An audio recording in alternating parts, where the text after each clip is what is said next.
Particle और observer दोनों moving है, तो उस केस में आपने क्या देखा, relative velocity of particle with respect to observer which is perpendicular to line joining between particle and observer, और बाय में क्या था, distance between particle and observer. ठीक है, तो उसी चीज को कंटिन्यू करते हुए आज एक छोटा सा आपको न्यूमेरिकल दे रहे हैं। जैसे मान लो कोई पार्टिकल है, ऐसा कोई फिगर, ठीक है, ये मान लो पॉइंट ए है, ये पॉइंट बी, या particle A particle B. Particle A की रफ्तार मान लेते हैं 10 मीटर पर सेकेंड, पार्टिकल बी की रफ्तार मान लेते हैं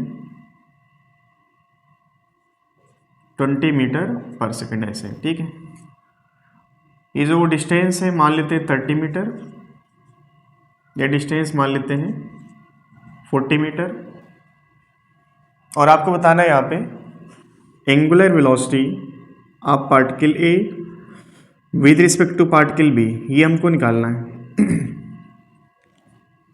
angular velocity of particle A with respect to particle B, तो यहाँ पर दोनों मूविंग है, तो इस केस में क्या करना आपको, रिलेटिव वेलोसिटी वाला कॉन्सेप्ट यूज करना है। ठीक है, चलो सबसे पहला जो पॉइंट है, कर्तव्य हमारा कि हमें पार्टिकल और ऑब्जर्वर को दोनों को एक लाइन में जोड़ना है। तो आप देखो, आप इनको ऐसे जोड़ो, ऐसे, ये 30 40 क्या बन जाएगा बोलो, ये 50 मीटर बनेगा। अच्छा, ये एंगल कितना बनेगा, ये बनेगा 53 डिग्री। ये एंगल कितना बनेगा बोलो, 37 डिग्री। अब आपको यहाँ पर करना क्या है, velocity which is perpendicular to line joining particle and observer. Particle A मान सकते हैं और ये ऑब्जर्वर बी है। ठीक है, तो जो लाइन यहाँ पर ज्वाइंट किया हमने, इस लाइन के परपेंडिकुलर वेलोसिटी होनी चाहिए। तो इस 10 का जो कंपोनेंट आएगा, एक तो ऐसे आएगा, ठीक है, और एक ऐसे आएगा। अब देखो, इस 53 है तो ये भी कितना हो जाएगा, 53 डिग्री। 10 का इस साइड कंपोनेंट क्या बन जाएगा, 10 cos 53। ये जो परपेंडिकुलर वेलोसिटी है to particle and observer, that is 10 sin 53। ठीक है, अच्छा यहाँ पर भी देखो, ये जो 20 मीटर पर सेकेंड है, इसका एक कंपोनेंट इस लाइन के परपेंडिकुलर, जो कि होगा कितना, 20।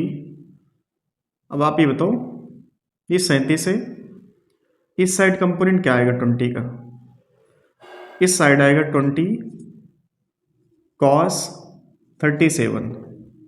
इस 20 का ये कंपोनेंट क्या आएगा, 20 sin 37।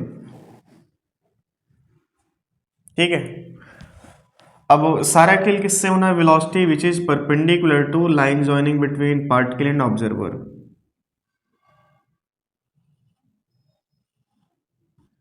ये दोनों एक दूसरे के अपोजिट होंगे। ठीक है, अच्छा बताओ, 10 cos और 10 sin 53 कितना आएगा, 10 sin 53 क्या बनेगा, 4/5, 4/5 कितना आएगा, ये कितना आएगा बोलो, 2, और ये आएगा 8। ठीक है, 8 मीटर पर सेकेंड। चलिए यहाँ पे आओ, इसका ये जो कंपोनेंट है, इस कंपोनेंट का वैल्यू कितना आएगा बोलो, ये आएगा 20 sin 37। देखो यहाँ से ये 3/5 हो जाएगा, खत्म करिए, कितना होगा ये 4 और 12, ये आएगा 12 मीटर पर सेकेंड। तो WAB का मतलब होगा relative velocity of A with respect to B, and this is perpendicular to line joining between particle and observer। By में क्या लिखना आपको, D। ठीक है, VAB कितना बन जाएगा, सिंपल 12 और +8, और बाय में कितना बना बोलो, 50। तो ओमेगा AB कितना आएगा, 20 बटे 50, खत्म करो 2/5, ये क्या है रेडियन पर सेकेंड। तो ये आखिरी क्वेश्चन था एक तरह से, जो पार्टिकल लीनियर वेलोसिटी के साथ चल रहा, ऑब्जर्वर भी और एक तरह से पार्टिकल भी, तो किसी एक का दूसरे के सापेक्ष जो एंगुलर वेलोसिटी निकल के आता है उसको कैलकुलेट करने के हमारे पास तरीका था, ठीक है। और इससे पहले हमने ऐसे कई सारे क्वेश्चन किए थे, ठीक है। हमने 1D में भी थोड़ा सा इसको कंबाइन कर लिया था, फिर हमने इसको 2D में कंबाइन कर लिया था, तो बहुत सारे केसेस हम बना सकते हैं, ठीक है। तो समझने के लिए 4 से न्यूमेरिकल सफिशिएंट है।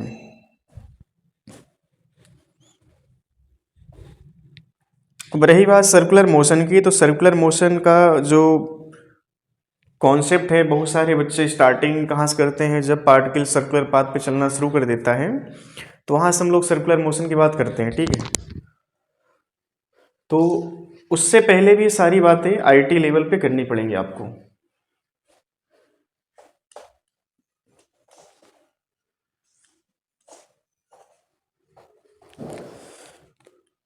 तो बहुत रिलैक्स होकर समझिएगा, पहली क्लास और दूसरी क्लास, ये जो बच्चे हमसे पढ़ चुके हैं, जो कंटिन्यू पढ़ रहे हैं अभी, तो उनको पता है कि पहली और दूसरी क्लास किसी भी चैप्टर की सबसे इम्पॉर्टेंट होती है, पहली और दूसरी क्लास, क्योंकि जो भी आने वाले लेक्चर्स होते हैं आफ्टर सेकेंड या थर्ड लेक्चर, उस कहीं ना कहीं पहले दूसरे तीसरे का अप्लीकेशन होता है, ठीक है। तो ऐसा नहीं कि आप मतलब जो है स्टार्टिंग का किनारे करके आखिरी का लेक्चर देख लो, ऐसा नहीं है।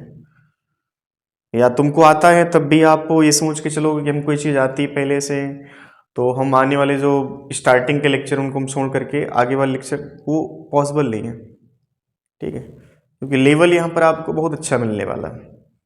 और इससे पहले इनलेम फ्रिक्शन आपने देखा ही होगा कि इनलेम और फ्रिक्शन में काफ़ी नई नई चीज़ें आपको दिखाई दी होंगी, है ना। तो जो नई चीज़ें हैं उससे पहले आपने उनके बारे में सोचा भी नहीं था कि ऐसा कुछ हो सकता है ना। वैसे सर्कुलर मोशन भी आपको यहाँ पर ऐसा दिखेगा जिसको आपने आज तक कभी सोचा ही नहीं था कि ऐसा भी सर्कुलर मोशन होता है क्या, ठीक है। और ज़्यादा मतलब दौड़ना नहीं है तुमको, बिल्कुल रिलैक्स होकर समझना। जितना रिलैक्स होकर समझोगे चैप्टर में, जितना आप डीप में जाके चीज़ों को सोचोगे, तो गारंटेड उतना ही तुमको मज़ा आएगा। उछल कूद टाइप पढ़ोगे तो उससे कुछ फील नहीं आ पाएगा आपको। बाकी सब्जेक्ट में आप उछल कूद करके पढ़ सकते हो, ज़्यादा टफ चीज़ें नहीं होती। फिजिक्स जितना आप इसको रिलैक्स होकर समझोगे ना, उतना ही आपको आनंद आएगा, ठीक है। तो चलिए सबसे पहले देखो, अच्छा इसमें कुछ पॉइंट हैं, जैसे डिफिनीशन के नाम पे छोटे छोटे पॉइंट। जैसे हम बात करें एंगुलर वेलोसिटी क्या होती है, इसके बारे में आपको हम पहले बता चुके हैं। तो एंगुलर वेलोसिटी की परिभाषा क्या होती है आपको हम लिखवा देते हैं, ठीक है। क्योंकि न्यूमेरिकल जब मिलेंगे तो उनमें जो है आपको ये बातें याद रखनी। एंगुलर वेलोसिटी का मतलब होता है it is the rate of change of angular displacement, it is the rate of change of angular displacement, मतलब ओमेगा जो बनता है that is D theta by D T, ये निकल के आता है। ये आप इसको लिख सकते हैं, it is the angular displacement per second, it is the angular displacement per second, ठीक है। तो जैसे हमको एक बात पता है कि पार्टिकल एक चक्कर पूरा करेगा, वो जो टाइम होता है उस टाइम को हम क्या कहते हैं बोलो। एक चक्कर पूरा करने का जो समय होता है, टाइम होता है, उसको क्या कहते हैं बोलो। उसको कहते हैं हम लोग टाइम पीरियड। तो एक डिफिनेशन ये 3-4 जगहों पर आपको मिलती है, ठीक है। जैसे तुम ये सर्कुलर मोशन पढ़ रहे हो ना, इसके बाद तुम पढ़ोगे ऑसिलेशन, तो वहाँ पर आपको दोबारा चीज़ पढ़नी पड़ेगी, टाइम पीरियड होता क्या है, एंगुलर वेलोसिटी क्या होती है, ठीक है, फ्रीक्वेंसी क्या होती है, सारी बातें आपको दोबारा मिलेंगी। फिर भी एक बार माइंड में चीज़ रख लेते हैं कि सर्कुलर मोशन जब भी पार्टिकल चलता है तो एक सर्कल जब पूरा करेगा, तो सर्कल पूरा करने में जो टाइम लगता है that will be time period, ठीक है। जो कैपिटल टी इसको क्या कहते हैं, टाइम पीरियड। एंगुलर वेलोसिटी क्या होती है, it is the angular displacement पर सेकंड, ठीक है। अच्छा टी टाइम में कितना एंगल रोटेट करेगा पार्टिकल बोलो, ये करेगा 2 पाई रेडियन। टी टाइम में कितना एंगल रोटेट किया, 2 पाई रेडियन। एक सेकंड में कितना रोटेट करेगा, 2 पाई बाई टी। और जो एंगुलर वेलोसिटी होती है ना, इसको हम ऐसे लिखते हैं, it is the angular displacement पर सेकंड। मतलब एक सेकंड में जितना पार्टिकल एंगल रोटेट करेगा that will be angular velocity. तो यहाँ पर 1 सेकंड का जो एंगुलर डिस्प्लेसमेंट है दैट इज 2π/t। मतलब क्या निकल के आया, 2π/t है क्या चीज़, एंगुलर वेलोसिटी। ओमेगा क्या बन जाएगा, 2π/, एक फार्मूला ही आता है, ठीक है। अच्छा, ये एंगुलर वेलोसिटी हो गई। इसको हम लिख सकते हैं, चूंकि 1/t जो होता है, या t इक्वल टू होता है 1/n, ठीक है, 1/n। n का मतलब क्या, फ्रीक्वेंसी। तो ओमेगा का हमारे पास एक नया फार्मूला आएगा 2π/2πn, ठीक है। अब क्वेश्चन में कहीं पर देखो, चूंकि ये जो चीज़ है इसको थोड़ा समझना पड़ेगा। बच्चा आता सब कुछ लेकिन गलती छोटी सी करके पूरा जो मेहनत उसको पूरा कर देगा। क्वेश्चन दिया होगा, particle revolves in a circular path and angular velocity is 12 revolution per second। ये ओमेगा हमको दिया है 12 revolution per second।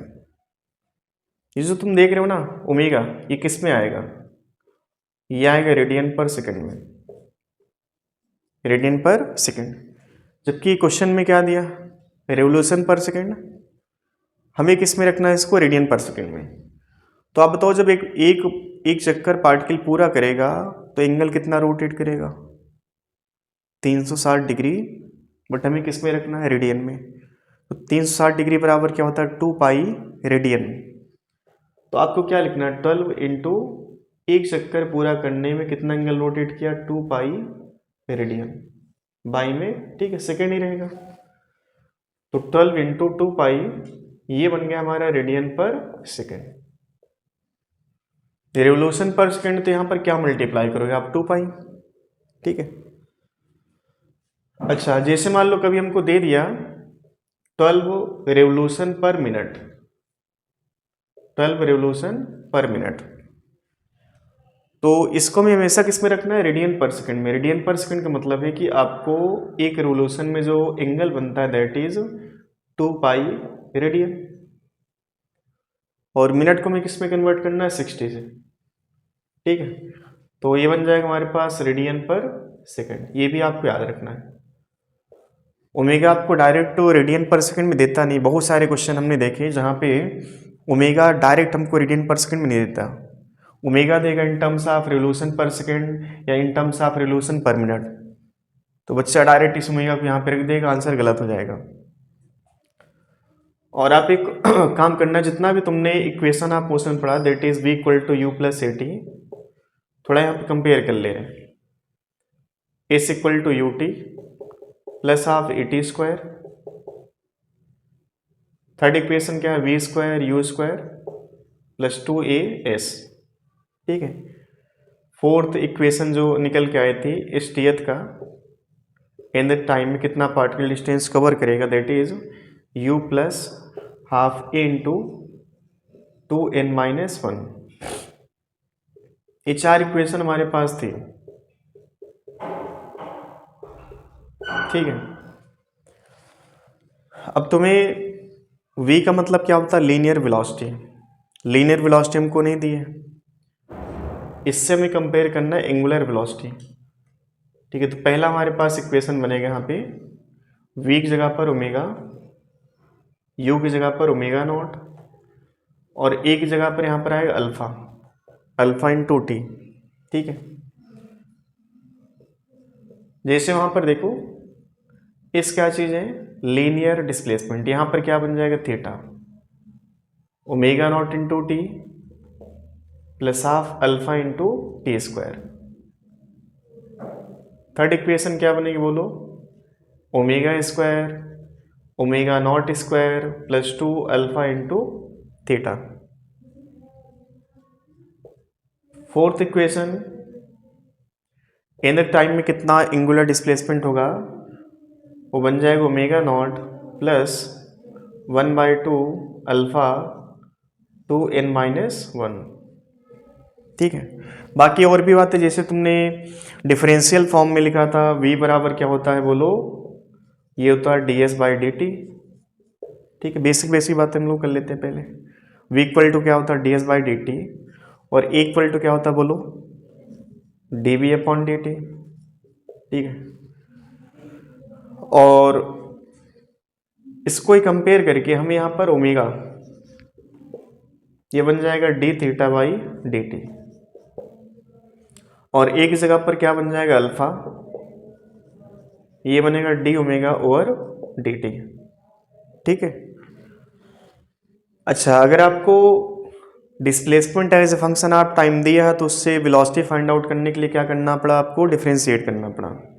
अगर वेलोसिटी एज ए फंक्शन आप टाइम t दिया है, एज फंक्शन आप टाइम दिया है, तो इससे एक्सेलरेशन कैलकुलेट करने के लिए क्या करना पड़ा आपको, डिफरेंशिएट करना पड़ा। ठीक है। ठीक वैसे ही अगर हमको थीटा एज ए फंक्शन आप t दिया तो इससे ओमेगा कैसे निकालोगे, by the help of differentiation. Omega दिया है, इस ओमेगा के हिसाब से तुम्हें अल्फा निकालना। अल्फा क्या चीज़ है, एंगुलर एक्सलेशन, इसको हम क्या कहते हैं, एंगुलर एक्सलेशन, कोणीय त्वरण। तो ओमेगा अगर दिया तो इसको हम डिफरेंशिएट करेंगे तो फाइनली क्या मिल जाएगा, अल्फा। वापस जाना है तुमको, पहले से एक बात पता है, अगर हमें डिफरेंशिएट करके आगे मिल रही चीज़ें तो इंटीग्रेट करके वापस आएंगे। तुमने ये बात लिखी हो कि डी वी इक्वल टू क्या होता है, a/dt। क्या करना पड़ा यहाँ पे, इंटीग्रेशन। ठीक है, ऐसे साइड देखो, डी ओमेगा बराबर क्या मिल जाएगा, अल्फा इंटू dt। ठीक है। अच्छा, एक बात यहाँ पे साइड में नोट करना,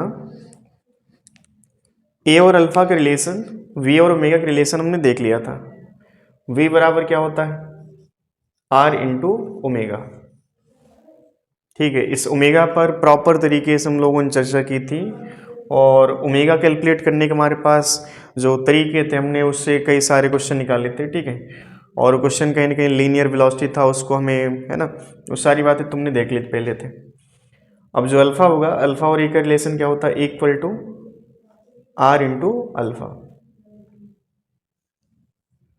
अब थोड़ी गलती यहाँ पे होती है, वी तो हमको पता है लीनियर वेलोसिटी, ओमेगा क्या है, एंगुलर वेलोसिटी, ए क्या होता है लीनियर एक्सलेशन, अल्फा क्या होगा, एंगुलर एक्सलेशन। अब दिक्कत यहाँ पे आएगी कि हमारे पास जो आज के टाइम में सर्कुलर मोशन में ए निकल के आएगा वो दो आएंगे। ठीक है, कहानी ऐसे स्टार्ट करेंगे हम लोग। अब ए यहाँ पर दो आएंगे, एक आएगा AT, एक आएगा AC। इसको कुछ लोग AR भी कहते हैं, रेडियल एक्सीलेशन या सेंटीपिटल एक्सीलेशन, कुछ लोग इसको AC या AR दोनों कह सकते हैं। ठीक है, अब माइंड में ये क्वेश्चन नहीं जाता कि यार ये जो A है अल्फा, इनका रिलेशन AT वाला देता है या AC वाला। ऐसा नहीं कि यहाँ पर AT AC दोनों हो जाएगा। ठीक है, तो यहाँ पर जो AT होता है, AT का मतलब क्या, AC का मतलब क्या, जो टॉपिक हम शुरू करने वाले हैं वहाँ पर AT का अपना एक रोल दिखता है, AC का अपना रोल दिखता है। उसके भी यहाँ पर तुम वापस यहाँ पे जब आओगे तुमको फील हो जाएगा यार कि जो A है ना, दैट इज AC या AT। अभी हम इसके बारे में कुछ भी नहीं कहेंगे। ठीक है, अभी हम आपको नहीं बताएंगे कि यहाँ पर A का मतलब AT है, A का मतलब AC है।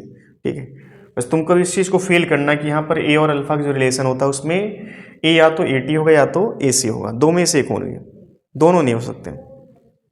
ठीक है, तो एक बार आप इसको देख लो।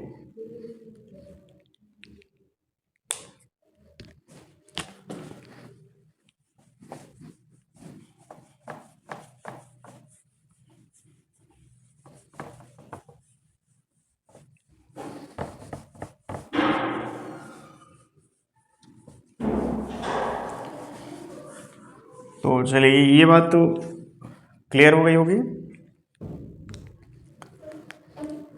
अब हमें ये चीज़ समझना है कि AT क्या है, AC क्या है। AC को हम लोग AR भी कहते हैं। ठीक है, बहुत मन समझिएगा, चूँकि ये जो आधे घंटे का लेक्चर, 1 घंटे का लेक्चर होगा, इसमें आपको मान चलिए कि जितने भी आने वाले लेक्चर हैं उन सब में जो न्यूमेरिकल होंगे ना, उन न्यूमेरिकल को कैसे हैंडल करोगे वो आज की क्लास से आपको निकल के आएंगे। अगर आपने ज़रा से भी मिस किया तो आपको चीज़ें फील नहीं आ पाएंगे। और गारंटीड आपको जो न्यूमेरिकल होगा चुटकुले टाइप तो न्यूमेरिकल आप कर ले जाओगे, ठीक है। बट जब हम एक अच्छे लेवल के न्यूमेरिकल की बात करें तो वहाँ पर चीज़ें दिक्कत आ जाती है, ठीक है। तो सबसे पहले देखो हम बात करेंगे अब सर्कुलर मोशन की, ठीक है। Pure circular motion, pure circular motion मतलब हुआ कि पार्टिकल अब गोल गोल चक्कर में गोल गोल जो है घूमेगा, ठीक है। ये बात हम काफ़ी लेट स्टार्ट किए, बट इससे पहले चीज़ें जो होती है मिसकंसेप्शन ये होता है कि पार्टिकल जब सर्कल में चलता है तो उसी को हम सर्कुलर मोशन कहते हैं, बट ऐसा होता नहीं है। सर्कुलर मोशन जो पार्टिकल स्ट्रेट पाथ पे चल रहा है वो भी सर्कुलर मोशन परफॉर्म कर सकता है, चलेगा स्ट्रेट पाथ पे, लेकिन सर्कुलर मोशन किसके बिहाफ पर दिख रहा है? On the basis of observer, ठीक है। वो एक क्षणिक सर्कुलर पाथ होता है, ठीक है।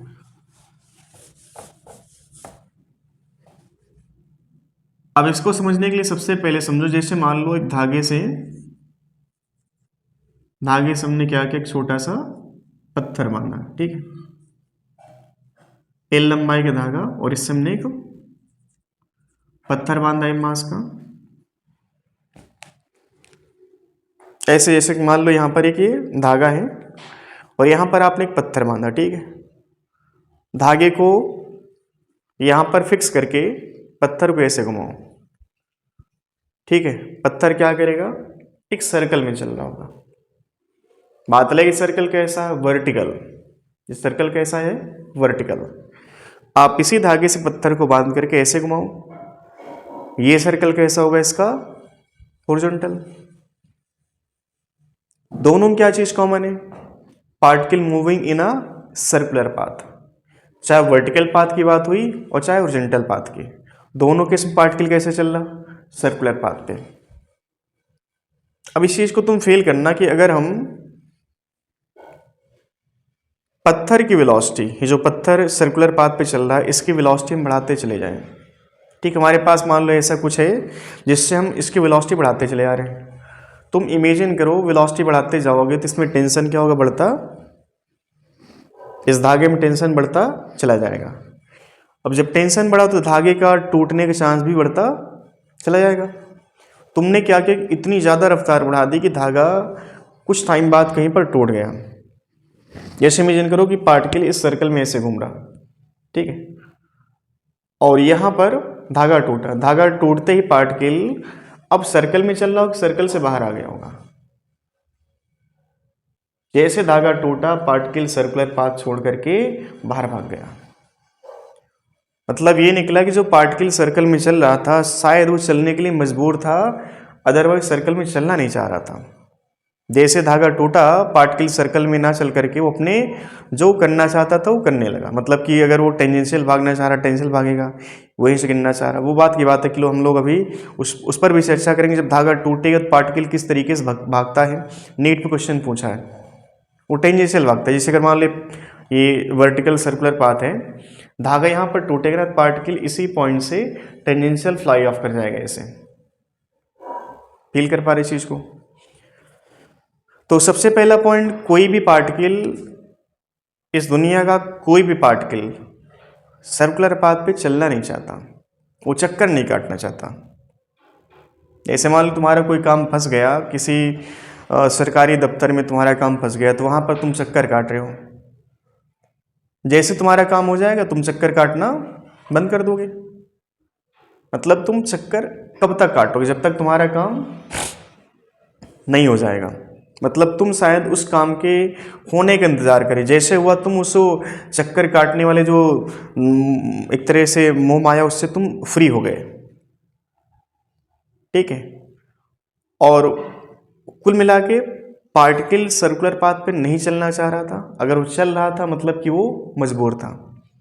तुम अपना काम ऑफिस में लेके गए, तुम्हारा काम आज नहीं हुआ, तुम गए वापस आ गए, फिर अगले दिन तुम गए, अगले दिन भी काम नहीं हुआ। तुम कब तक जाओगे? जब तक तुम्हारा काम नहीं होगा। जैसे काम हुआ उसके बाद तुम, ऐसा नहीं कि तुम्हारे अंदर वो एक इनर्सिया डेवलप हो गया कि चलो आज भी चलते हैं, हमारा काम तो हो ही गया कल के डेट में, बट आज फिर से हम लोग चलते हैं वहाँ पे। ऐसा नहीं होगा। जो बच्चे नीट की कोचिंग करने बैठे हैं, IT कोचिंग करने बैठे, कहीं ना कहीं कोचिंग आपने ज्वाइन कर रखी होगी। उस कोचिंग में तुम कब तक जाओगे? डेली सुबह जाना, शाम में वापस आना। ये काम तुम अपनी मर्जी से नहीं कर रहे हो, तुम्हें एक तरह से मजबूरी है, तुम्हारी एक मजबूरी है। मजबूरी क्या? तुम्हारा सिलेक्शन। जैसे सिलेक्शन होगा उस टाइम के बाद तुम जो है, ऐसा नहीं कि सुबह तुम्हारे हैबिट में आ चुका है कि सुबह फिर से गए कोचिंग, जो है सिलेक्शन के बाद भी तुम गए बैठ करके बढ़िया पढ़ रहे हो 8 घंटे, ऐसा नहीं करोगे। सिलेक्शन के बाद तुम दोबारा नहीं जाना चाहोगे। तुमको कोचिंग वाले बुलाएंगे तब भी तुम जो है ना थोड़ा सोचोगे कि यार अभी जाएं कि कल जाएं, या फिर मतलब तुम जाने के लिए अब थोड़ा समय सोचोगे यार कि जाएं कि ना जाएं, या फिर मतलब अभी नहीं जाना है, कल जाना, परसों जाना, वैसा तुम सोचोगे। बट पढ़ाई के टाइम पर क्या है, तुमको डेली पढ़ाई करने जाना है, ठीक है। तुम मजबूर थे उस टाइम तक जब तक तुम्हारा सिलेक्शन नहीं हुआ। तो पहला पॉइंट यहाँ पर माइंड में यही बात रखनी है कि कोई पार्टिकल सर्कुलर पाथ पे चलना नहीं चाहता। अगर वो चल रहा तो उसको किसी ने मजबूर कर रखा है। अभी जो मजबूर करने वाली बात है, ये मजबूर किसने किया होगा? That is centripetal force. समझना इस चीज को। अगर पार्टिकल सर्कुलर पाथ पे चलना चाहता है तो उसको एक आवश्यक, एक नेसेसरी सेंट्रीपिटल फोर्स की आवश्यकता पड़ती है। जैसे एक बहुत अच्छा उदाहरण आपको दे रहे हैं, जैसे तुम साइकिल से कहीं जा रहे हो, ठीक सीधी सड़क है, ठीक है, तुम सीधी सड़क पे साइकिल जा रहे हो और उस सड़क पे मान लो ऐसा एक टर्न है, ऐसा एक टर्न है।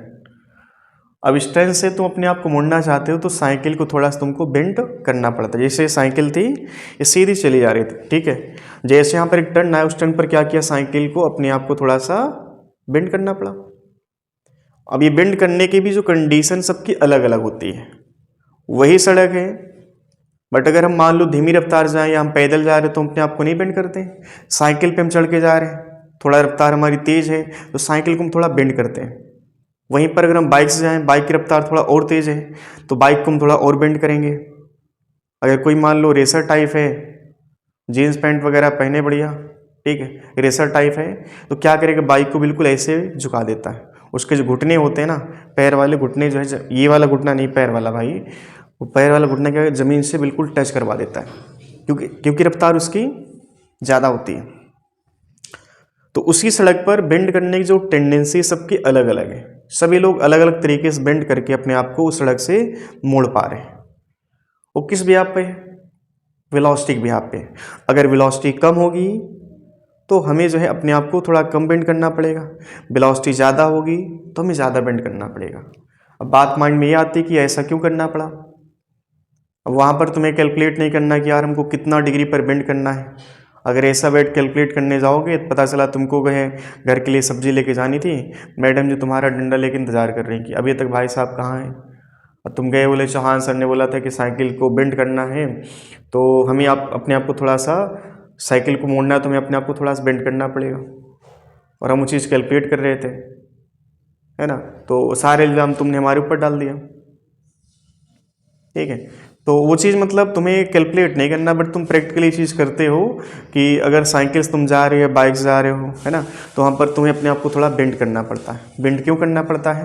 ताकि तुम्हें एक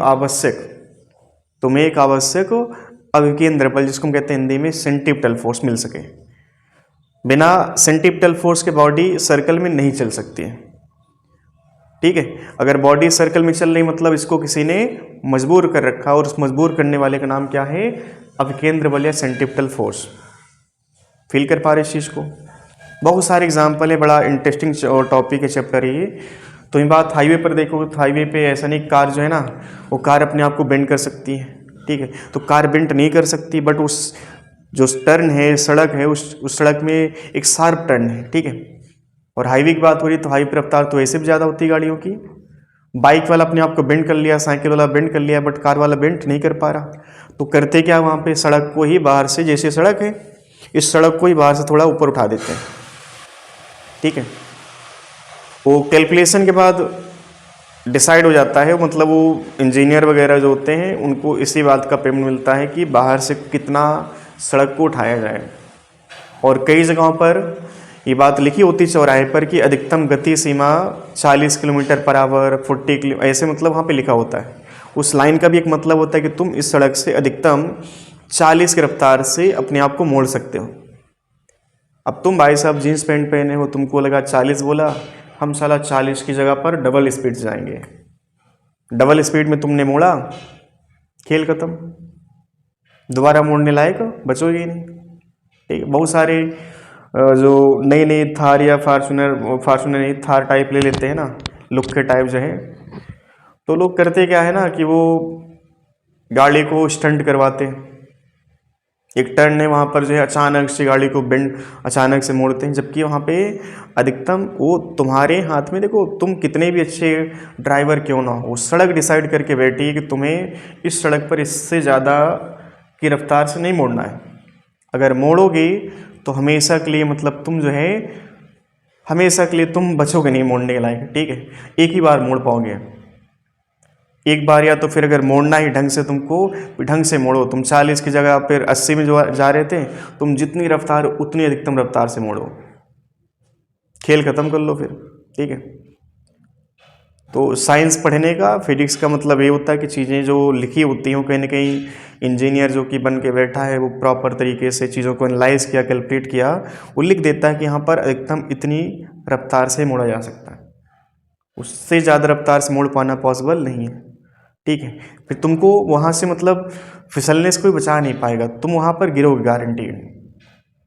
ठीक है, तो एक बेसिक सा पॉइंट यहाँ पर ये निकल के आया कि कोई बॉडी सर्कुलर पाथ पे चलना नहीं चाहती है। कोई बॉडी चक्कर नहीं, सर्कुलर पाथ मतलब हिंदी में समझो चक्कर काटना, कोई बॉडी चक्कर नहीं काटना चाहती। अगर चक्कर काट रही मतलब बॉडी क्या है, एक तरह से बॉन्डेड है, मजबूर है। और इस बॉन्डेड या मजबूरी का नाम क्या है, सेंट्रीपिटल फोर्स, जिसको हम कहते हैं हिंदी में अभिकेंद्र बल। समझ में आ रही बात? अब इसको कैसे कैलकुलेट किया जाएगा? जैसे मान लो हमने बोला कि एक धागे से पत्थर को बांधा और इस पत्थर को हमने क्या किया, हॉरिजॉन्टल सर्कुलर पाथ में घुमाना शुरू किया, मतलब जो पत्थर था वो ऐसे घूम रहा। ठीक है, ऐसे घूम रहा। अब इस पत्थर का मास m है, लेंथ जो धागे की थी वही किस में कन्वर्ट हो जाएगी, रेडियस में। ठीक है, इसकी रफ्तार मान लो v है। ठीक है, अच्छा, ये पार्टिकल क्या सर्कल में चलना चाहेगा? पहला पॉइंट, सर्कल में नहीं चलना चाहेगा। हमको ये बात पहले से पता है, कोई बॉडी चक्कर नहीं काटना चाहती, चक्कर काट रही मतलब क्या है, वो मजबूर है। तो मजबूर किसने किया? ये बॉडी कहाँ भागना चाहेगी, बोलो, बाहर। अगर बाहर भागेगी तो इसको खींच कर कौन लाएगा अंदर? रस्सी में बनने वाला टेंशन। ये टेंशन क्या करेगा, इसको अंदर खींचेगा। ठीक है, अब जो टेंशन है ये टेंशन किस में कन्वर्ट होगा, सेंट्रीपिटल फोर्स में। ठीक है, और एक बात आप समझना, सेंट्रीपिटल फोर्स तो होता ही होता है, इसके साथ साथ एक सेंट्रीफ्यूगल फोर्स भी लगता है। ठीक है, क्योंकि बॉडी पर टोटल फोर्स कितना रखना हमको, 0। अब तुम सोचो कि पत्थर ऐसे घूम रहा, ठीक है, सर्कल में, टेंशन कहाँ लग रहा, अंदर। बात अलग है, टेंशन ही क्या देगा, सेंट्रीपिटल, बट टेंशन के अलावा एक फोर्स बाहर। हमने क्या बोला कि पार्टिकल सर्कल में नहीं चलना चाहता। ठीक है, सर्कल में ये चक्कर नहीं काटना चाहता, तो इसको बाहर फेंकने वाला, तुम ये चीज़ फील करो कि तुम रफ्तार बढ़ाते चले जाओ, बाहर फेंकने वाला फोर्स इसको ज़्यादा मिलेगा। तो बाहर फेंकने वाले फोर्स का नाम होता है यहाँ पे सेंट्रीफ्यूगल।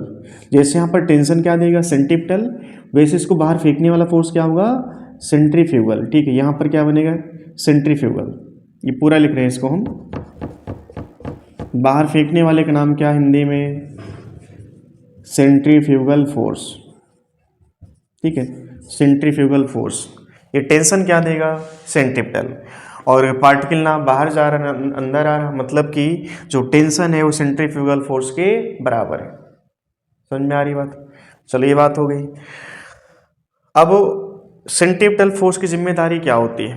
ये जो पार्टिकल है सर्कल में चल रहा, ये सर्कल में चलते समय हमेशा एक ही बात बोलेगा। जो पार्टिकल सर्कल में चल रहा ये हमेशा एक बात बोलेगा, मैं जा रहा हूं।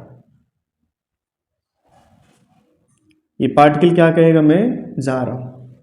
यहां पर पार्टिकल आएगा तब भी क्या कहेगा, मैं जा रहा हूं। यहां पर पार्टिकल आएगा तब भी क्या कहेगा, मैं जा रहा हूं। यहां पर आएगा तब भी क्या कहेगा, मैं जा रहा हूं। सर्कल में पार्टिकल जब चलेगा तो पार्टिकल हमेशा एक ही गाना गाएगा कि मैं सर्कल से जा रहा हूँ, मैं सर्कल से जा रहा हूँ। सेंट्रीपिटल कहेगा तुम जा रहे हो, हम तुमको खींच के लाएंगे। पार्टिकल कहेगा मैं सर्कल से बाहर जा रहा हूँ, सेंट्रीपिटल क्या करेगा, उसको खींच के लाएगा। ठीक, समझ में आ रही बात? सेंटीपिटल की जिम्मेदारी क्या है? पार्टिकल को सर्कल में बनाए रखना। सेंटीपिटल की जिम्मेदारी क्या है? पार्टिकल को सर्कल में बनाए रखना। और सेंट्रीफ्यूगल क्या चाहेगा? पार्टिकल को हमेशा बाहर फेंकना चाहेगा। ये दोनों हमेशा क्या होंगे? इक्वल होंगे, तभी पार्टिकल ना तो अंदर जाता और ना ही बाहर भागता है। ठीक है, अगर धागा टूट गया तो सेंटीपिटल देने वाला कितना हो जाएगा? ये धागा टूटने के बाद टेंशन कितना हो जाएगा? जीरो। जैसे टेंशन जीरो हुआ, सेंट्रीफ्यूगल को बैलेंस करने वाला क्या हुआ? गायब हो गया। सेंट्रीफ्यूगल जैसे ही बचेगा अकेले, वो क्या करेगा? पार्टिकल को बाहर फेंकता, बट बाहर फेंकता नहीं है। फाइनली जो पार्टिकल होगा टेंजेंशियल, अगर ये धागा गोल गोल चक्कर घूम रहा था पार्टिकल और यहाँ पर धागा टूटा तो टेंजेंशियल ऐसे फ्लाई ऑफ कर जाएगा। समझ में आ रही बात? तो यहाँ पे जो पार्टिकल सर्कुलर पाथ पे चलता है, उस सर्कुलर पाथ में बनाए रखने के लिए केवल और केवल किसकी जिम्मेदारी होती है? सेंट्रीपिटल फोर्स की। बाहर कौन फेंकने चाहेगा इसको? हमेशा सेंट्रीफ्यूगल। अगर पार्टिकल बाहर नहीं भाग रहा और ना ही अंदर आ रहा, मतलब सेंट्रीपिटल फोर्स जो दे रहा और देने वाला कोई भी हो सकता है। It may be tension, it may be friction, it may be any type of force which is directed toward centre in a circle. जो टेंशन है, टेंशन की जगह पर कल कुछ और हो सकता है, और ये सभी जो सेंटर की तरफ डायरेक्टेड होंगे, इन सभी का नाम होगा हिंदी में सेंट्रीपिटल फोर्स। वही किसके बराबर होंगे? सेंट्रीफ्यूगल फोर्स के। समझ में आ रही बात?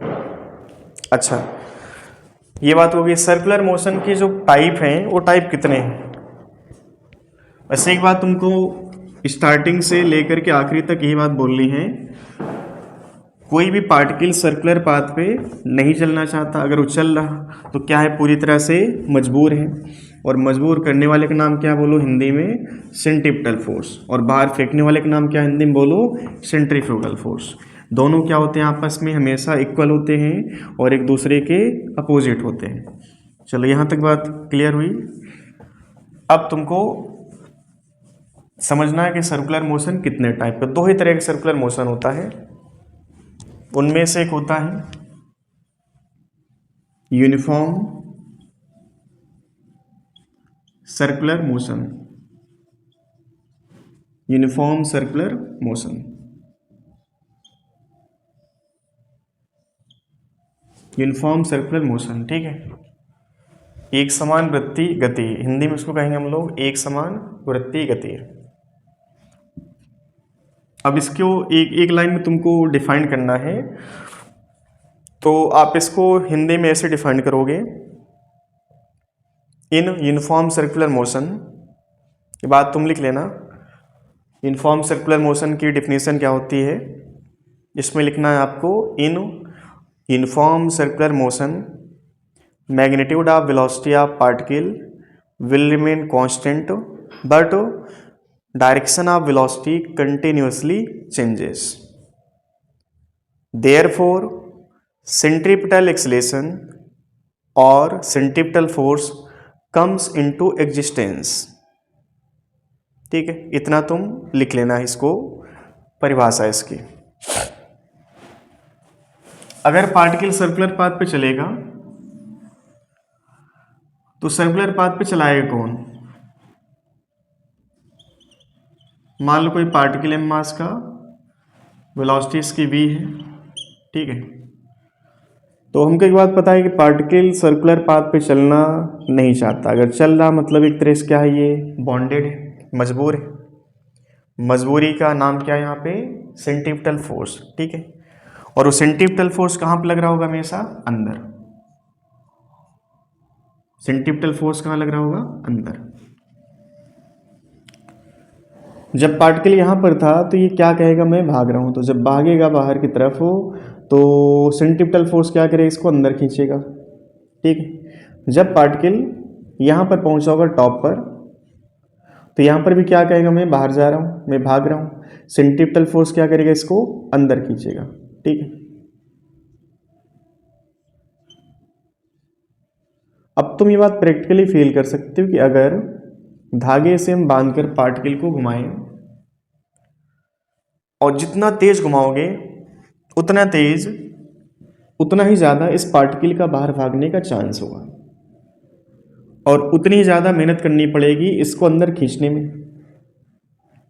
इसकी केवल एक जिम्मेदारी है, सबका काम यहाँ पर बटा हुआ है। सेंटीपिटल का काम क्या है?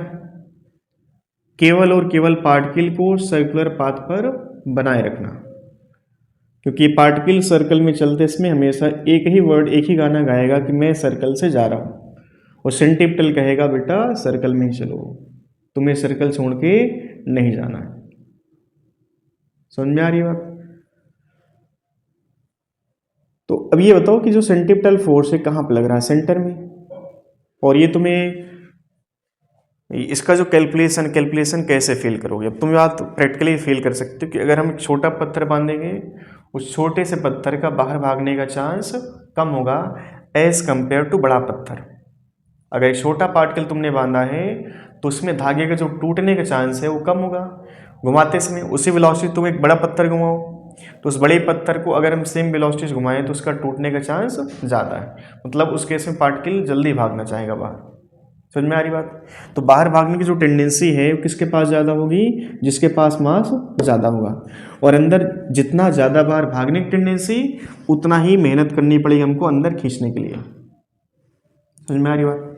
तो कहीं ना कहीं सेंटीपिटल फोर्स इस मास के डायरेक्टली प्रोपोर्शनल होगा। सेंटीपिटल फोर्स क्या होगा? इस मास के डायरेक्टली प्रोपोर्शनल होगा। और उसी पत्थर को, जो हल्का पार्टिकल है, उसी पार्टिकल की रफ्तार तुम बढ़ाते चले जाओ, उसके बाहर भागने का चांस क्या होगा? बढ़ता चला जाएगा। और जितना टेंडेंसी या जितनी ज़्यादा पॉसिबिलिटी बाहर जाने की होगी, उतनी ही ज़्यादा मेहनत होगी उसको अंदर पकड़ के लाने के लिए। ठीक है, तो अंदर पकड़ के लाने वाले का नाम क्या है यहाँ पर? सेंटीपिटल। तो क्या सेंटीपिटल फोर्स इस बात पर भी डिपेंड किया कि वेलोसिटी ज़्यादा होगी, मतलब सेंटीपिटल फोर्स ज़्यादा होगा।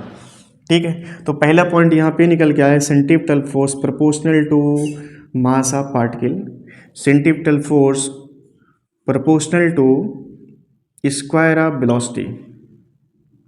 ठीक है, स्क्वायर ऑफ वेलोसिटी। और जो आर होता है, आर जितना छोटा होगा उतनी कम दिक्कत होगी तुमको। मतलब जो लेंथ है धागे की, अगर हम उसकी लंबाई ज़्यादा कर लें, तुम सोचो अगर तुम बहुत ज़्यादा लंबाई का धागा ले लिए, बहुत ज़्यादा, मान लो 2-4, मान लो कि 80-100 सेंटीमीटर का तुमने एक धागा लिया, और 80 सेंटीमीटर के धागे से तुम क्या किए? उसको घुमाना शुरू किए पार्टिकल को। तुम आसानी से घुमा सकते हो। अब तुम सोचो उसी पार्टिकल को तुम जो है 80 मीटर के धागे से बांध दो। अब 80 मीटर जब धागा लोगे तो वहाँ पर उसको सर्कल में चलाने के लिए तुमको ज़्यादा मेहनत करनी पड़ेगी। फील कर पा रहे इस चीज़ को? अरे भाई छोटा पार्टिकल होगा, छोटा लेंथ होगा धागे का, उसको आसानी से तुम सर्कल में चला सकते हो। बट बड़ी लेंथ का धागा हमारे पास है तो उसको हमें सर्कल में चलाने में ज़्यादा दिक्कत होगी। तो सर्कल में चलाने के लिए जो ईजी है, एक तरह से कम नीड है, जिसको कम समस्या किस में आएगी? जहाँ पे लेंथ ऑफ थ्रेड कम होगी। मतलब कि जो सेंटीपिटल फोर्स है वो इस रेडियस के इनवर्सली प्रोपोर्शनल होगा। जितना कम रेडियस ऑफ सर्कल, उतनी ज़्यादा सेंटीपिटल फोर्स की वैल्यू। ठीक है, तो सेंटीपिटल फोर्स एक तरह से reciprocal of radius of circle. ठीक है, तो हम इन सबको एक साथ कंबाइन करें, जोड़ें, तो सेंटीपिटल फोर्स का वैल्यू आता है यहाँ पे mv²/r। ठीक है, mv²/r। अब तुम्हें इसको इन टर्म्स ऑफ ओमेगा लिखना है सेंटीपिटल फोर्स को, तो लिख सकते हो Fc बराबर m into r² into ω²/r। क्योंकि हमको ये बात पता है कि जो v होता है r इंटू ओमेगा के बराबर होता है। ठीक है, अच्छा देखो, एक r से r कैंसिल आउट हुआ। सेंटीपिटल फोर्स कितना होगा? बोलो बोलो बोलो, mr²। ठीक है, ये सेंटीपिटल फोर्स है। अगर हम सेंटीपिटल एक्सेलेरेशन की बात करें तो क्या करना पड़ेगा? एक्सेलेरेशन बराबर क्या होता है? Force by mass. ठीक है, तो आप देखो, अगर इस वाले फोर्स को हम डिवाइड करेंगे तो mv²/r, और बाई में m ने m को मार दिया, फाइनली क्या बना? बोलो v²/r। अगर इस वाले फोर्स को हम डिवाइड करते तो आप देखो डायरेक्ट यहाँ पर मास से मास खत्म होता है, तो क्या बनता? r into ω²। तो सेंटीपिटल फोर्स के दो फार्मूले हैं, in terms of linear velocity that is mv²/r, in terms of angular velocity that is mr⍵²। ठीक है, ये दोनों फार्मूले बहुत काम के हैं। और अगर हम मास से डिवाइड कर लेंगे इसको तो एक्सेलेरेशन आ जाएगा, इसको डिवाइड करने पर क्या बन जाएगा, एक्सेलेरेशन। ठीक है, ये तो कैलकुलेशन ऑफ सेंट्रीपिटल फोर्स था। अब इसमें जो मेन पॉइंट हमारा कि सेंट्रीपिटल फोर्स का कैलकुलेशन ये हो गया। दूसरा पॉइंट इसमें ये है कि सेंट्रीपिटल फोर्स हम पहचानेंगे कैसे। ठीक है, या इसकी जो डायरेक्शन होती है, डायरेक्शन कहाँ पे होती है, तो आप इसको लिखना centripetal force always directed toward centre in a circle. Centripetal force always directed toward centre in a circle. ठीक है, ये हमेशा सेंटर की तरफ डायरेक्टेड होता है। और इसका नाम क्या होता है, ये कुछ भी हो सकता है। ठीक है, सेंट्रीपिटल फोर्स का नाम कुछ भी हो सकता है। ठीक है, ये टेंशन भी हो सकता है, ये फ्रिक्शन फोर्स भी हो सकता है, ग्रेविटेशनल फोर्स भी हो सकता है, मैग्नेटिक फोर्स भी हो सकता है, इलेक्ट्रोस्टैटिक फोर्स भी हो सकता है, ये कुछ भी हो सकता है। ये जो सेंट्रीपिटल फोर्स है इसका वैल्यू कुछ भी हो सकता है। ये टेंशन का नाम एक दे सकते हैं, इसको फ्रिक्शन फोर्स का नाम दे सकते हैं। ठीक है, बाकी जैसे भी ये जो टॉपिक है आपका टेंशन, इनलेम में तुमने पढ़ा था। ठीक है, टेंशन क्या होता है, फ्रिक्शन तो पढ़ ही चुके हो तुम लोग।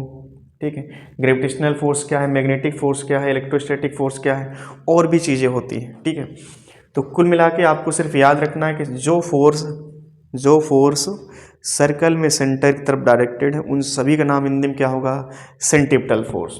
अब सेंट्रीफ्यूगल फोर्स के लिए तुम्हें कुछ भी मेहनत नहीं करनी है।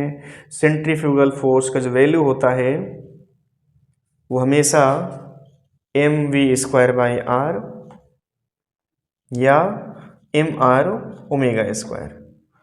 तुम कहोगे कि इनमें क्या अंतर है, कुछ भी अंतर नहीं है। मैग्नीट्यूड वाइज देखो कुछ भी अंतर नहीं है। सेंट्रीपिटल क्या है, mv²/r, सेंट्रीफ्यूगल क्या है, mv²/r। बस क्या डायरेक्शन, क्या दिक्कत आएगी, क्या मतलब चेंज है दोनों में। सेंट्रीपिटल हमेशा सेंटर और सेंट्रीफ्यूगल फोर्स हमेशा कहाँ पर होगा, बाहर होगा। ठीक है, सेंट्रीफ्यूगल फोर्स हमेशा कहाँ पर होगा, बाहर होगा।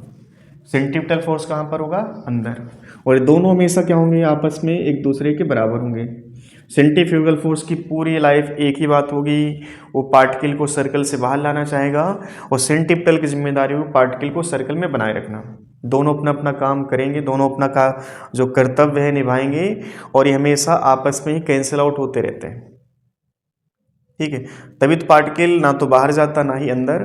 सिर्फ होता क्या कि पार्टिकल सर्कुलर पाथ में जो इन दोनों के झगड़े में ये भाई साहब आराम से जो है घूमते रहता। ठीक है, समझ में आ रही बात, इसको नोट कर लो।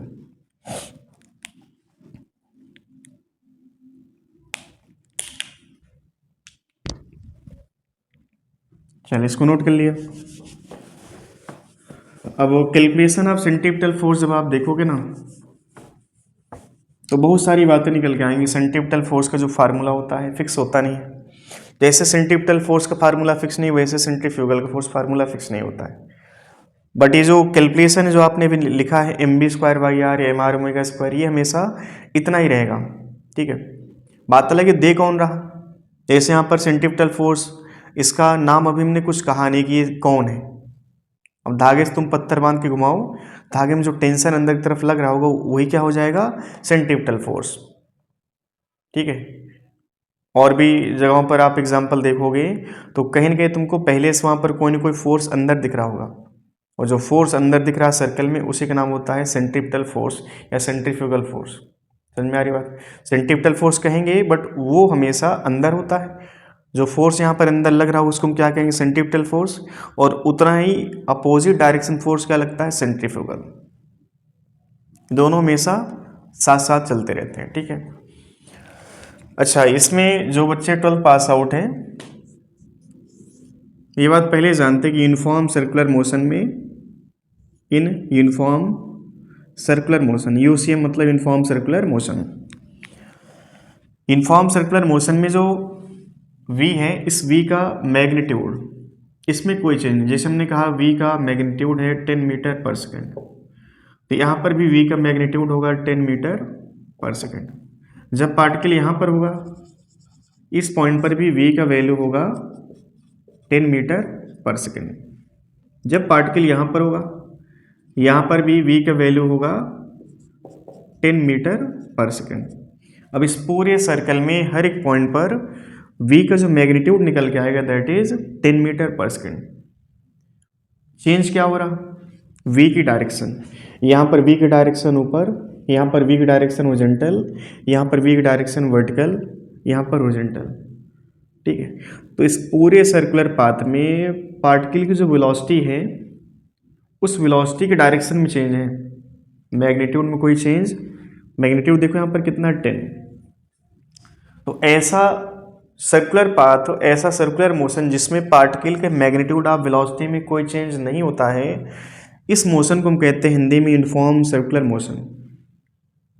ठीक है, अभी कुछ केस क्या मतलब अगला टॉपिक होगा हमारा नॉन यूनिफॉर्म सर्कुलर मोशन। उसमें होगा क्या कि यहाँ पर पार्टिकल सर्कल में चलेगा, उस सर्कल में चलते इसमें जो v है अभी कांस्टेंट था, अब ये अलग अलग हो जाए, जैसे यहाँ पर 10 है तो यहाँ पर 20 हो जाएगा, फिर यहाँ पर 30 हो जाएगा या कुछ और। ठीक है, तो उस केस में मैग्नीट्यूड भी चेंज होगा, साथ में डायरेक्शन भी चेंज होगी। आ रही बात समझ में?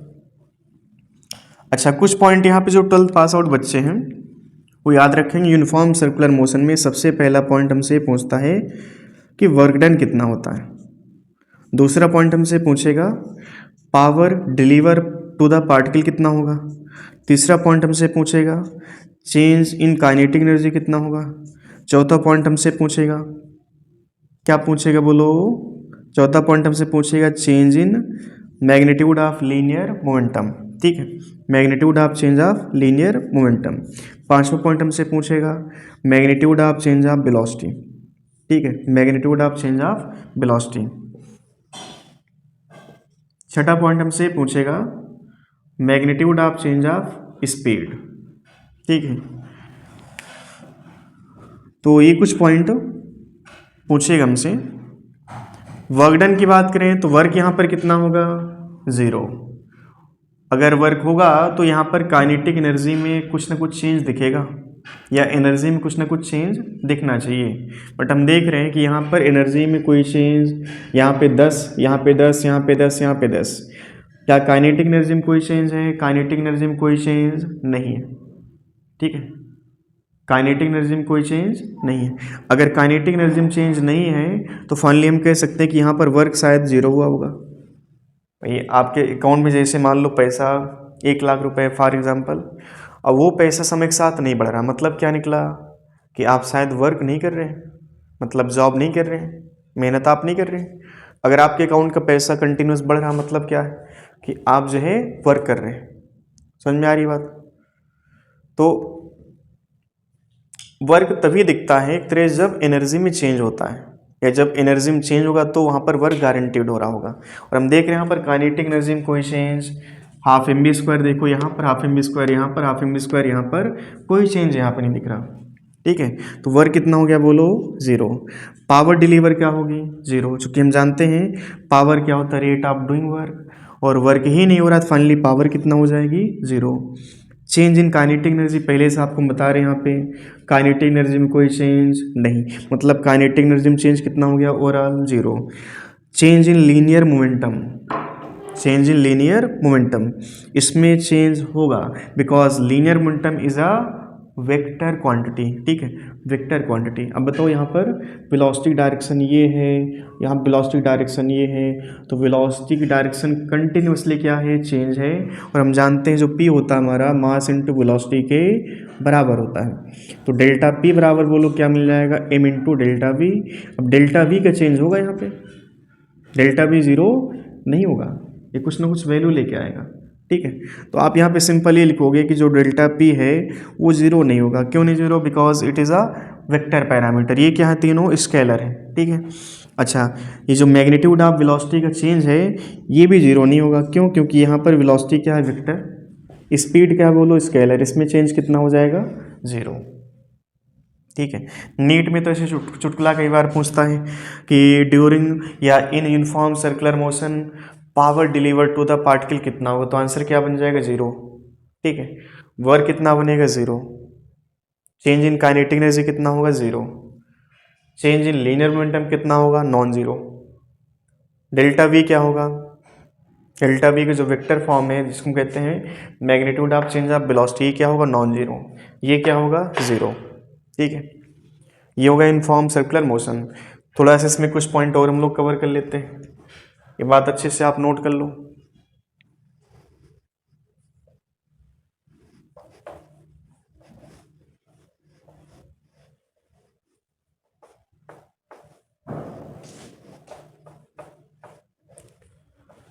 चलो अब ये बताओ कि यूनिफॉर्म सर्कुलर मोशन में केवल और केवल किसका एग्जिस्टेंस होगा, सेंट्रीपिटल फोर्स का। ठीक है, अगला जो टॉपिक हमारा नॉन यूनिफॉर्म सर्कुलर मोशन, उसमें क्या आएगा, सेंट्रीपिटल के साथ साथ टेंजेंशियल। ठीक है, तो अभी हम बात करेंगे केवल सेंट्रीपिटल की, क्योंकि यहाँ पे इस वेलोसिटी की डायरेक्शन चेंज करनी, मैग्नीट्यूड चेंज नहीं करना है।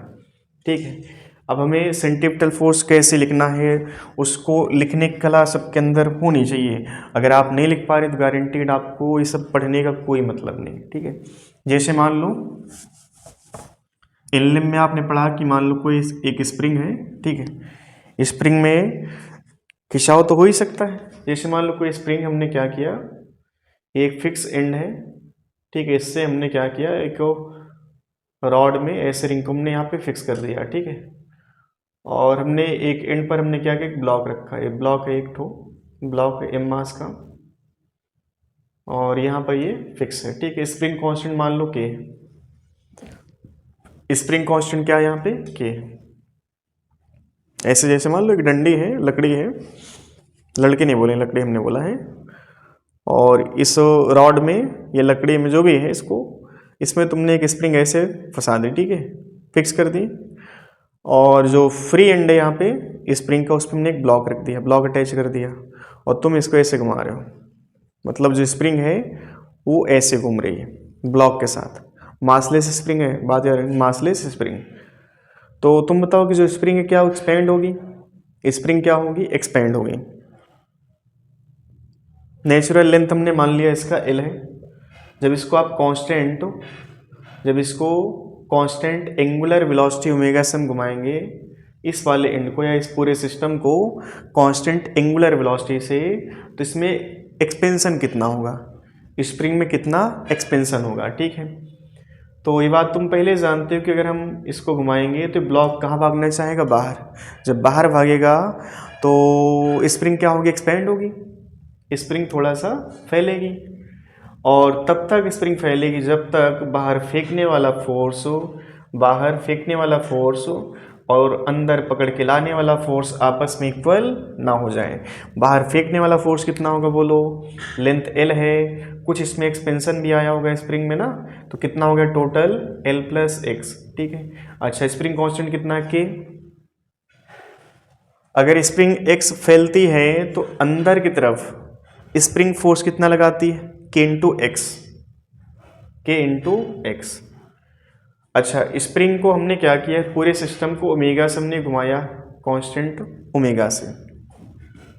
बाहर फेंकने वाला फोर्स कितना होगा बोलो, mass into radius of circle, m r omega square में आर क्या होता है, radius of circle in which particle is revolve. तो जो ये ब्लॉक है वो ब्लॉक किस रेडियस के सर्कल में घूमेगा, एल प्लस एक्स। किस रेडियस के सर्कल में घूमेगा, एल प्लस एक्स। तो क्या लिखो बोलो, m into l plus x into क्या लिखें बोलो, ओमेगा स्क्वायर। ये क्या करेगा, पार्टिकल को, इस ब्लॉक को बाहर फेंकेगा, और स्प्रिंग का जो फोर्स बन रहा अंदर क्या करेगा, इसको खींच के लाएगा। जो अंदर फोर्स लगता है इसको हम क्या कहते हैं, सेंट्रीपिटल। जो बाहर लगता है इसको हम क्या कहते हैं, सेंट्रीफ्यूगल। अगर ब्लॉक यहाँ पर आकर के रुक गया, ना तो अंदर आ रहा और ना बाहर जा रहा, मतलब कि अंदर लगने वाला फोर्स, बाहर लगने वाला फोर्स आपस में क्या हो गए, इक्वल। तो क्या करना तुमको, ऐसे एक काम करना है, अपोजिट दिख रहा है, इनको इक्वल कर लो। तो के इंटू एक्स बराबर क्या बना बोलो, m into l plus x into omega square. ठीक है, बोलो क्या बना, के इंटू एक्स बराबर m l omega square plus m into x omega square. हमसे एक्स पूछेगा तो एक्स हम निकाल सकते हैं। देखो ये एक्स वाला कूड़ा एक साइड ले चलो, तो k into x minus m into x omega square बराबर क्या बना बोलो, m l omega square. X common ले लो, बोलो क्या मिला, m into l omega square by में क्या बना बोलो, के माइनस एम ओमेगा स्क्वायर। समझ में आई बात? ऐसे एक्स निकाल सकते हैं। अब इसमें तुम फ्रिक्शन मान लेते तो कहानी थोड़ा और अच्छी हो जाती। अगर फ्रिक्शन होता तो ब्लॉक कहाँ भागना चाहता बोलो, बाहर। फ्रिक्शन क्या करता है, इसको अंदर खींचता। ठीक है, अब फ्रिक्शन अगर अकेले खींच लेता तो इस स्प्रिंग को लगाने की कोई आवश्यकता ना होती। ठीक है, तो ये बात पहले इसको आप नोट कर लो, फिर वो वाला केस भी हम यहाँ पर मान ले रहे हैं। ठीक है, अभी जहाँ पर हमने ब्लॉक रखा था वो सरफेस कैसा था, म्यू बराबर 0 का। ठीक है, अभी हम सिर्फ आपको कैसे यहाँ पर सेंट्रीफ्यूगल फोर्स, कैसे सेंट्रीफ्यूगल फोर्स लिखा जाता है हम सिर्फ बता रहे हैं। बाकी अभी न्यूमेरिकल हम लोग स्टार्ट करेंगे after completing non uniform circular motion. ठीक है, चलो इसमें जैसे अगर मान लो फ्रिक्शन हमने मान लिया होता 0 तो आंसर ये बनता। अगर फ्रिक्शन हमने मान लिया 0 नहीं है, कोएफिशिएंट ऑफ फ्रिक्शन यहाँ पर म्यू है, कोएफिशिएंट ऑफ फ्रिक्शन क्या बोलो, म्यू है। बोलो फ्रिक्शन फोर्स कितना अंदर लगता, म्यू इंटू एन के बराबर, और एन जो होता है इसका एम जी के बराबर होता है। एन कितना होता बोलो, एम जी के इक्वल। अब देखो बस सिचुएशन में क्या चेंज आया, चेंज सिर्फ ये आया कि पहले के इंटू एक्स था अकेले, अब यहाँ पर k into x plus mu into N, दोनों मिलकर क्या करेंगे, दोनों भाई मिलकर क्या करेंगे, इसको अकेले निपटाएंगे। ठीक है, जो अकेले यहाँ पर है बाहर लगने वाला फोर्स सेंट्रीफ्यूगल, पहले ये भी अकेले था लेकिन इसका साथ देने कौन आ गया, फ्रिक्शन। चूंकि फ्रिक्शन हमेशा स्लिपिंग को रोकना चाहता है। ठीक है, तो ये ब्लॉक पीछे बाहर स्लिप करना चाह रहा था, फ्रिक्शन क्या करेगा, अंदर आएगा। तो बोलो क्या लिखेंगे, k into x plus mu into N, N बराबर क्या बना बोलो, m g, mu into m g बराबर क्या लिखेंगे बोलो, m into l plus x omega square. ठीक है, अच्छा देखो k x plus mu m g बराबर क्या बना बोलो, m l omega square plus m x omega square बनेगा। समझ में आ रही बात? चलो ये वाला पैरामीटर उस साइड ले जाओ, k into x minus m into x omega square, इस साइड आएगा माइनस होगा। क्या लिखें बोलो, m l omega square minus mu m g, x बराबर क्या आएगा बोलो, एम कॉमन ले लो, अंदर क्या बचा,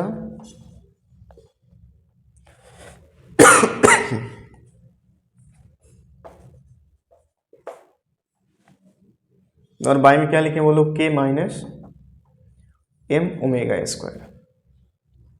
पहले भी ऐसे कुछ आंसर था, बस यहां पर माइनस म्यूजी नहीं था। ठीक है,